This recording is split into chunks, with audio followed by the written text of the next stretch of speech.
Well, I guess we'll get this thing started. We've got the nursery over here. We got the kids daycare section.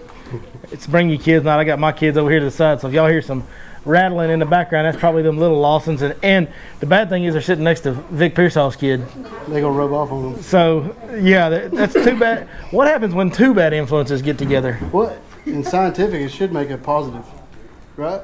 Two negatives make a positive. Well, I'm gonna have to see that to believe that. I'm gonna have to see that to believe that. But we certainly appreciate all of y'all that came out tonight to our free seminar. It's kind of an in-between time of year right now, and obviously we're way behind. I think everybody knows that. Lake Fork, as well as all the other lakes, is way behind what we normally are. Shad spawn's going on. That's great. Shad spawn's awesome.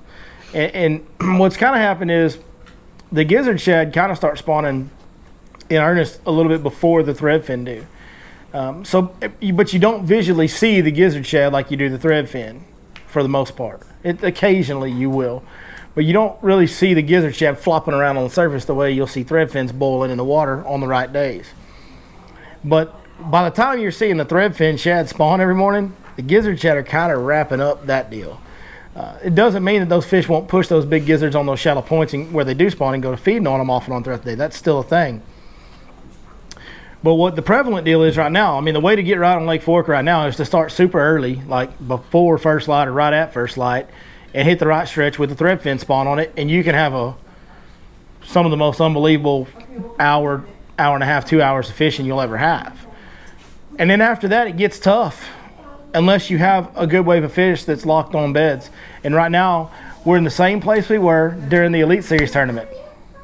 The Elite Series tournament was exactly 2 weeks ago. Well, we're leading up to a new moon, and we saw with that Elite Series tournament, during practice, they were like, sight fishing. Before the tournament, I was making videos talking about sight fishing. Everybody going into the tournament was talking about sight fishing, sight fishing, sight fishing. But the full moon was the day after the tournament. And the further we got away from that last moon cycle and the closer we got to the new moon cycle, I'm going to do a video where I explain this more in depth, but basically those fish show up on those moon cycles. And some of the males will come in early, and it's not an exact science. Some do come in earlier and lock on. But the more, the massive numbers of fish that come in, the big waves of fish that come in and actually get locked on beds and get in a catchable position, they show up on the moon and then lock in the few days after that. And 3, 4, 5 days after that's kind of the peak. And then as you get 6, 7 days, you'll still have some locked on. Some of those males will stay on the bed for a week or two at times. So kind of after the moon is when the best sight fishing is, and right before the moon is the worst sight fishing. So right now, the bed fish that you're seeing, most of them have either been there for so long they've been picked apart and they're in the process of leaving. Their eggs are hatching. They're starting to bail on the bed, or they're ones that have just gotten there and haven't even settled into it yet, and they're just a little bit early than the wave, the major wave will be. Does that make sense? So that's where we are right now, being just a few days before the moon. The bedfish that are up that you can see are really, for the most part, not very catchable at all. But next week they will be, okay? And that's the way it goes. So we got to target them. You guys won't be here next week, I take it. No, that was our experience today. That's it. Yeah. That's exactly. We hit a cove, where they were in the beds and they just looked away from everything. Yeah, and some of that's just Lake Fork and the pressure they receive, but a lot of those fish that you're seeing after the new moon, which is 2 days from now, I think. Is it Sunday night? I think so. Probably about right. It should be about Sunday. So by the time you get to 2, 3, 4, 5 days after that, so like Tuesday, Wednesday, Thursday, Friday next week, those bedfish will really start to get stuck to that bed and be aggressive. The ones that are there by themselves will have a partner show up in that window more often than not and pair up with them. They'll have a female show up, which is usually the bigger one. So that's kind of how the cycle works. So what do we do when we're in the off cycle between waves, as I like to say, for bedfish? Well, this time of year the shad spawn's happening, and this happens every year during the spawn. The shad spawn will get started. So you really have to target the shad spawn, and it's so important because once you get past the shad spawn, what you have right now, we don't have fish because everything started so much later this year. Normally by the 1st of May, you have offshore fish starting to show up. You have wolf packs of 3, 4, 6, 8 offshore fish that are stacking up on offshore structure that are they've done their thing. They spawned, they've rested, recovered. Now they've pulled out in that deep water and they're looking to eat everything, and they're really, really easy to catch. Well, we don't have that because we don't have fish that are far enough removed from the spawn to have gone back out there and grouped up again yet. Plus, on top of that, the water temp hasn't climbed high enough to start really wanting to push more of those fish out to that deep water, because we're still in the lower 70s for water temp. Every once in a while, you'll still even see it in the upper 60s right now. I mean, you can find some on some mornings that temperature. So we're stuck in a situation where what we've got is we've got a threadfin shad spawn that you can rely on, or we've got bed fish. But right now, for a few days, we're kind of in the off cycle of the bed fish. So you got threadfin shad spawn, and then you got early post spawn fish that are just tired. They're just sitting around in shallow water trying to recover. They're teeing off on the shad spawn in the morning, and then they're resting, and they're hard to catch. Anybody that's gotten out there past about 8:30 here lately this week, you've struggled. I promise you have. You know, I was starting my trips at 7. Monday, we started at like 7:30, and we struggled because we didn't land on the shad spawn right away. And that whole day was was a struggle. So I made an immediate adjustment, just because I've kind of seen this, like I've seen this movie before, where you really have to capitalize on the shad spawn or it's tough. And so I moved my trips back up to 6 o'clock, because you need those first couple hours. You need to be on those fish early. And the key is to finding that shad spawn. A threadfin shad spawn is different than a gizzard shad spawn. The gizzard shad spawn, they are going to spawn predominantly on those shallow points, on those hard clay points, shell beds mixed in with them, whatever you want to call it. That's where they're going to spawn predominantly, from what I've seen. I don't know if that's the only place they spawn. I know it's the only place I catch fish feeding on them when they're doing it, because you can't see the gizzard shad spawning. So if they're doing it on some random stretch of bank, it's impossible for me to know. I have no way of finding that. It's a needle in a haystack. But on those points, I can find them eating those gizzard shad, and I can get around and see those gizzard shad exploding out of the water when those bass are chasing them, and I know what's happening. Threadfin is a little different because it is so visual and you can see it. And threadfin get right up on the bank when they spawn, so the birds tee off on the threadfin deal, right? So you can really drive around looking for blue herons and white egrets. And I prefer to look at the blue herons, because the blue herons are going to be around the mature threadfin that the bigger bass are going to be around. Blue herons like to eat bigger bait than the white egrets do. You can always tell what size of bait a bird, a praying bird like an egret or a loon or anything eats. You can tell what type of what size of bait they want to eat by looking at the size of their neck, the circumference of their neck. And if you look at a blue heron's neck, it's like a baseball bat. If you look at a white egret, it's like the shaft of a golf club. Well, that white egret's not going out there and eating those bigger threadfin shad. He's mostly eating juvenile threadfins and pin minnows and ghost minnows and all the little tiny bait fish that we see flicker all over the lake. So I really prefer to see the blue herons. But all you have to have is a little bit of wind blowing into a bank and birds. And I'll tell you guys what I do. My strategy to find it is get in an area that's more open on Lake Fork. Now, this ain't gonna help. If any of you guys here from out of town and you don't know the lake and the timber real well, this ain't gonna really help you, because you're not gonna know where you can do this. But there is areas on this lake where you can drive outside the boat lane and it's pretty much wide open, and you can kind of weave in and out around the timber if you know where it is, and you can stay on plane at 30 miles an hour, 28 miles an hour, and just drive around looking for birds on windblown banks. And that's what I like to do when I'm dealing with a threadfin shad spawn. I like to get out as early as I can. As soon as I can start seeing the bank, I'll get the boat in an area where I know it's more open and I can drive around. And I'll get out there and I'll just drive around about 30 miles an hour looking at the bank. And all I'm looking for is blue herons stacked up like linebackers, man. They'll look like they're sitting there waiting on a goal line stand. They're just toom, toom, toom. Blue herons don't like to be around each other. Throughout the majority of the year, if you see a blue heron set up and hunting on a point or a bank or anything, he's by himself. Y'all notice that? They're by themselves. When a shad spawn's going on, they'll be right next to each other. They're territorial. They don't like each other, but when a shad spawn's happening, they get together, because there's so much excuse me, there's so much food there. So if you see that this time of year, wind and those herons, it's on. You need to get in there. Now what we found this year, as the threadfin shad spawn was starting, we had so much of the lake start spawning all at the same time because of the delay from the colder weather throughout March, that we would have shad spawn going, but there were so many fish in the cove spawning that there wasn't any fish eating the shad spawn when it first started this year. There wasn't many. That was kind of a weird deal that happened this year. But that's how I find it. I literally just drive around barely on plane in areas that are more open looking for birds and wind. Cody, you have any tips on how to find? By the way, guest tonight, Cody Mays. He's been a buddy of ours for a long time. He's tournament fished out here for a while now. We've had him on the channel a couple times. But Cody has just started guiding. Just started. Right? Yep. 3 weeks now. 3 weeks. 3 weeks in. Yep. Grizzled vet yet?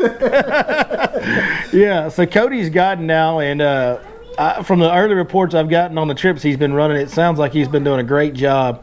And we're super, super proud to have him as a friend and appreciate him coming here tonight to share his knowledge. So is there anything that you do to find that? What you said, nailed it on the head. But like you said, first thing in the morning, like this morning for an example, there was no wind whatsoever. None. Yeah, that makes it tough. So when there's no wind, you're going to have to grind. You're going to go throw that topwater in grass or something for the first part of the morning because you're not going to have that shad spawn.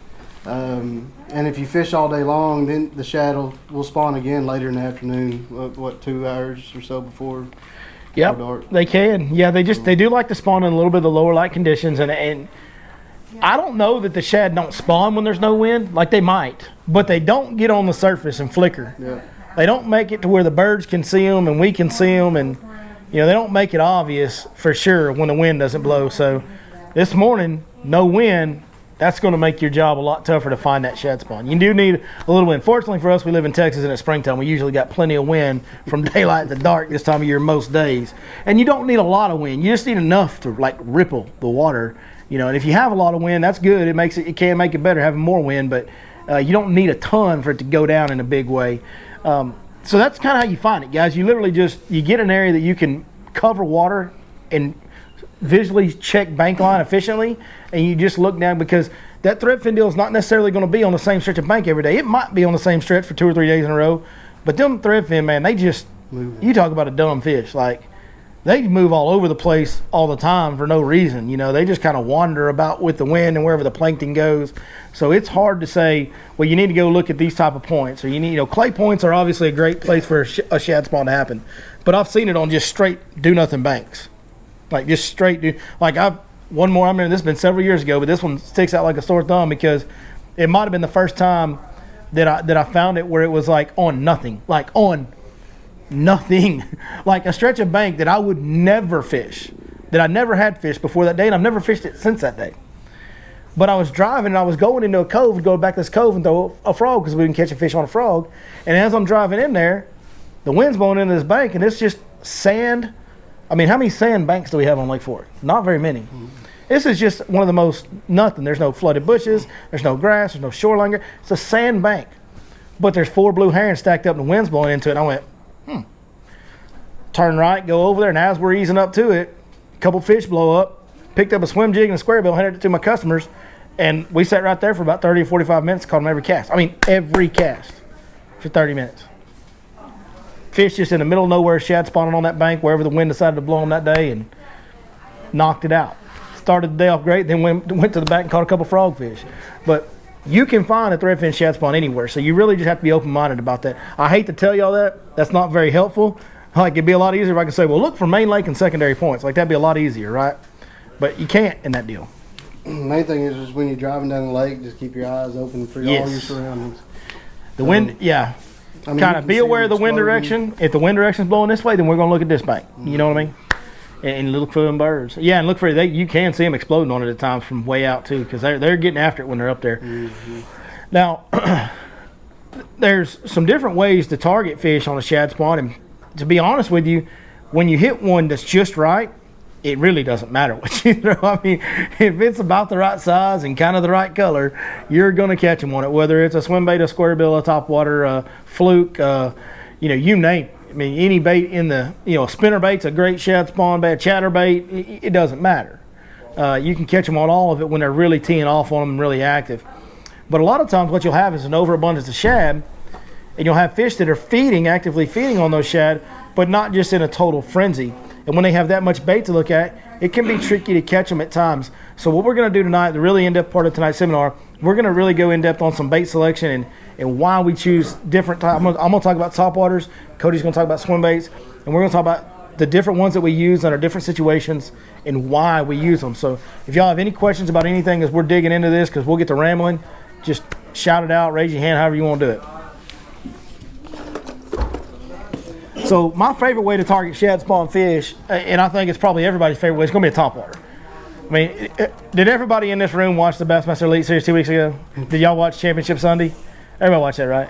Have y'all ever seen, I mean, I don't think there's ever been a better topwater day recorded on camera in the history of the sport. 42 pounds on, I mean, all but one of those keepers in that bag was caught on a topwater walking bait. He caught one on a swim bait and the rest were on topwater baits, I think, as far as the best 5 goes. Crazy. But I think everybody's favorite way in the shad spawn, like the most fun way to catch them, is a topwater bait. And there's so many varieties. I mean, we can throw a buzz bait, a whopper plopper, a walking bait, a popper.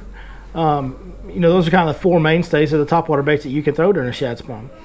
I really like to throw the treble hook baits if I can. Now, if sometimes they do spawn around grass edges, can't do that. A frog will work good then, a buzz bait will work good then. But I like throwing the treble hook baits when I can, and the reason I do is because you're dealing with, you know, at times a little bit of a feeding frenzy type of a fish where they're just blowing through there and knocking the fire out anything they can see. And so you'll get a lot of them that'll, I mean, I've had them even with spooks with 3 treble hooks on it. They'll hit the spook, knock it 2 foot out of the air, and not get hooked. I mean, they're just lashing out at stuff. So I really do like to have the treble hooks on the baits when I can. And I kind of like lighter wire treble hooks. A lot of these shad spawn banks that I'm fishing are more open water areas. You're not dealing with heavy cover. So I like to throw it on lighter gear, lighter line, normal for Lake Fork for me, and lighter hooks. I like thin wire hooks because thin wire hooks, the science of hooking a fish is the thinner gauge the wire is, the easier it is for that fish to get hooked by it. Now you've got to have the right line size and the right rod flexibility to play that fish to land him, but you can hook them easier on a thinner gauge hook. It's a lot like driving a nail into a piece of wood. If you've got a little finishing nail, you can push it in. But if you've got a big, fat, you know, framing nail, you got to hammer that joker in there, right? You got to hit it hard. Same thing with hooks. The thinner gauge it is, the easier it is to push it through that fish's skin or bone or whatever you contact. So, you know, the two for me that the Whopper Plopper to me, when it was first out, I was real fortunate to kind of run across a YouTube video on the Whopper Plopper about 1.5 years before Chris Lane kind of exposed it at Toledo Bend in that Bassmaster Elite Series event. Because after that, it was like a race for everybody to get Whopper Ploppers, and it was about 6 months to a year later that the Whopper Plopper just wasn't nearly as effective. But if you were one of the fortunate ones like I was to be throwing it kind of before everybody was throwing it, it was like the cheat code bait. It was just something so different and such a different noise and action that, man, we threw it on shad spawn stuff, but we would literally just go into pockets where they were spawning and throw it, and you could watch them wake up after it. It just drove them crazy because they hadn't heard it before. To me, the Whopper Plopper's kind of played out now. It's just become another bait. Is there times when they bite a Whopper Plopper better than other baits? Yeah, just like there is with every bait. There's times they're going to bite a swim jig better than a swim bait. Times they're going to bite a spinner bait better than a chatter bait.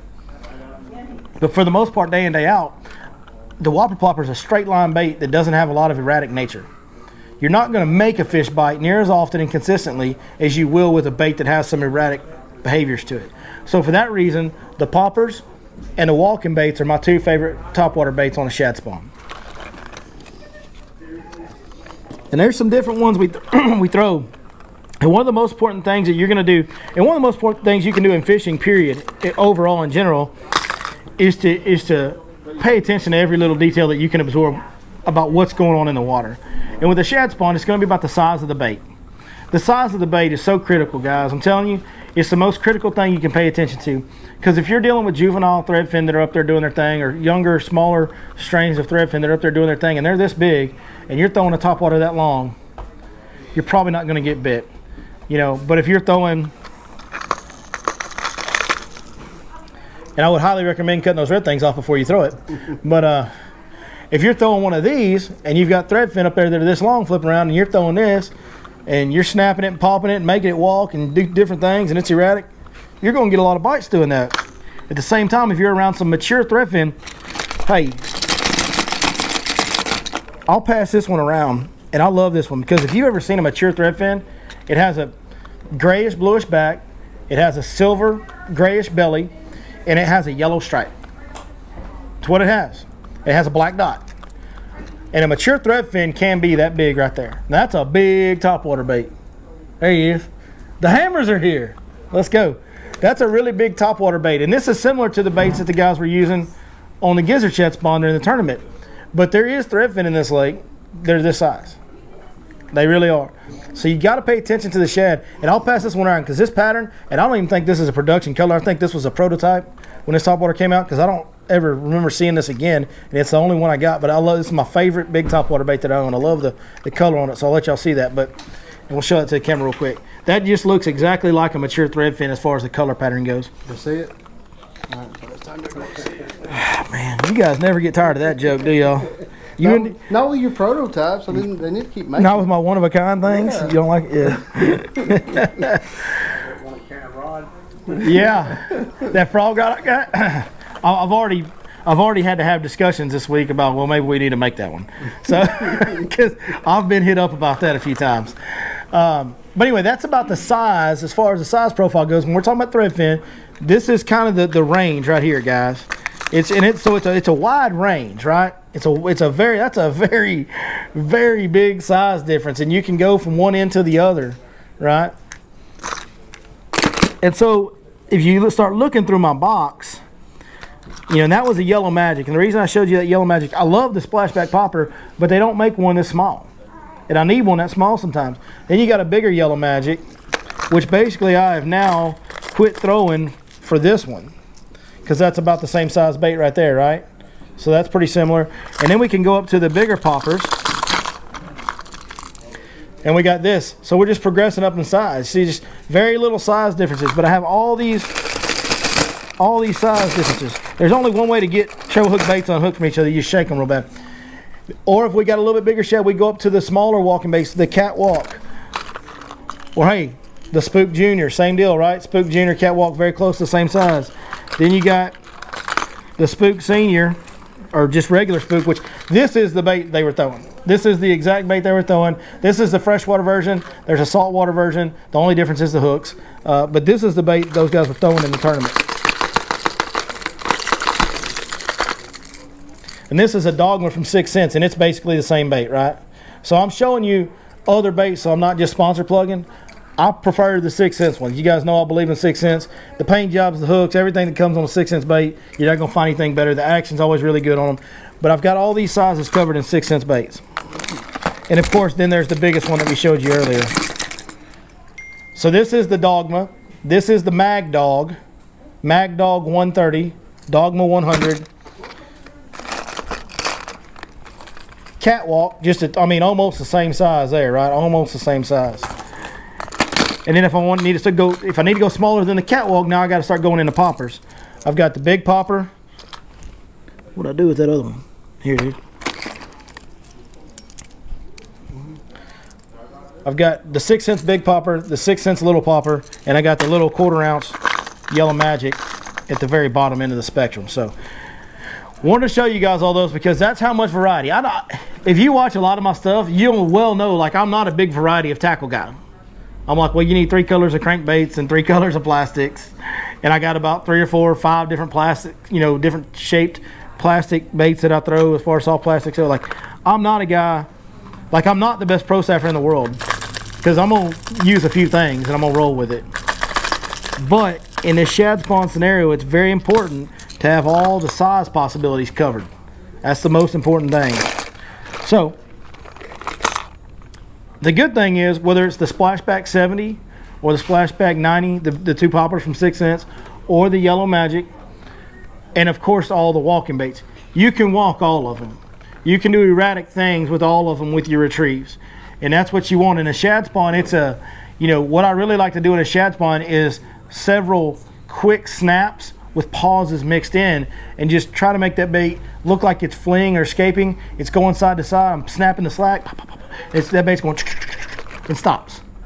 And a lot of times where your bites are going to come is as soon as it stops or as soon as you start it again.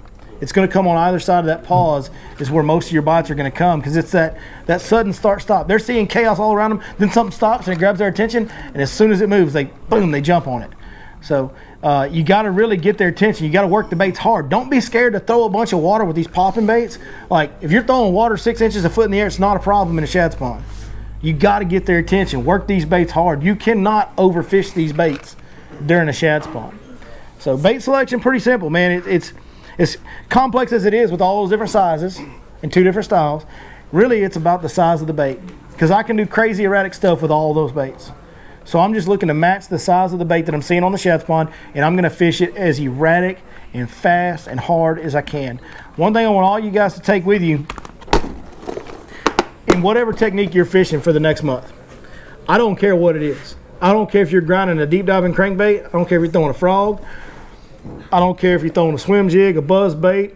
It doesn't matter. Whatever you're fishing, do not slow down. The worst thing you can do right now is slow down. When you're around them, they're going to eat. Not so much right now, but like where we're getting to, during the early hours on the shad spawn, if you're around them, they're going to eat. And going forward, once we get a little bit more removed from some of these spawning fish, and get more of these fish kind of settling into a normal post-spawn deal, if you're around them, they're going to eat. It's the time of year when they eat the most. Their metabolism, they're at their lowest state of nutrition. Their body is depleted of nutrients more than it ever will be in the rest of their life right after the spawn. Once they've kind of recovered and got a little energy back from that, their metabolism is picking up. The water temperature is climbing every single day. There's more sunlight every day. Water temps are climbing every day. Metabolism is picking up. They're poor. They're depleted of nutrients. They'll never eat more than they're eating right now. And they are hunting and running and chewing everything they can. So the faster you fish, the better odds you have of coming across a group of active fish. Fish fast. Like crazy fast. Like if I showed you guys how fast I fish a swim jig right now, you wouldn't think a fish could catch it. I promise you, you can't reel that bait away from that fish. You can't do it. It's not possible. He's way faster than you can go like this, no matter how fast of a reel you got. So you can't fish fast enough. Lots of violent, erratic actions. Cody? Yep. Throw anything you want to on topwaters, and then talk to me about swim baits. Well, I'm going to kind of go against something you said, because, I mean, you're right. But a lot of times, and you've seen it, we witnessed it together, but if they come up and slap your bait, and it's not that erratic of a shad spawn, if they come up and slap your bait, don't just reel it in, or don't keep working it. Let it sit there a second, because 9 times out of 10 they're going to come up and chomp it. Because a lot of times they're coming up and they'll stun that shad. And they'll turn right back around and smoke it. Yeah. So let me clarify that. But when I'm saying that fish fast, when you're looking for them, fish fast. Yes, yeah. When you start getting bit, they start blowing up on your topwater bait. No, work him till you catch him. Yeah, yeah. At that point, my deal is more about searching to find them as far as fishing fast. Like if you're not catching fish, like don't just go, well, man, I need to slow down, fish more methodical. Mm-hmm. I'm a big fan of that most of the year. Not this time of year. We're gonna keep going. But now, yeah, like you said, on that topwater deal, that's 100%. They'll come up, blow up on it, miss it.